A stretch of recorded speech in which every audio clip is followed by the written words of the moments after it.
200 MCQs ఉంటాయి కదా, అందులో 60 ఈ బేసిక్ మేనేజ్మెంట్ ప్రిన్సిపల్స్ నుండి సూపర్వైజర్ యాప్టిట్యూడ్ నుంచి వస్తాయి.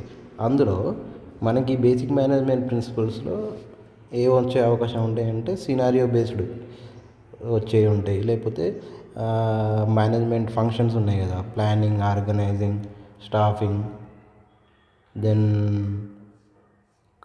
డైరెక్టింగ్, కంట్రోలింగ్, ఇవన్నీ మేనేజ్మెంట్ ఫంక్షన్స్ కిందకి వస్తాయి. ఆ మేనేజ్మెంట్ ఫంక్షన్స్ ఏ మేనేజ్మెంట్ ఫంక్షన్ యూజ్ చేస్తారు అలా వచ్చే అవకాశం ఉంటుంది.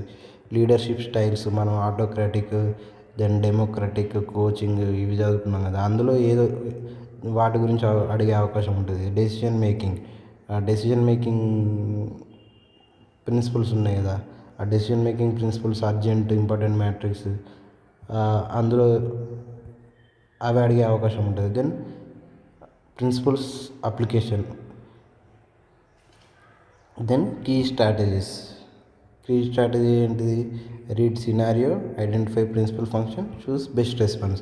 ఈ విధంగా మీరు ఈ లెక్చర్ని కరెక్ట్ చదివినట్టయితే మీరు ఇందులో నుంచి వస్తే ఈజీగా చేయగలుగుతారు.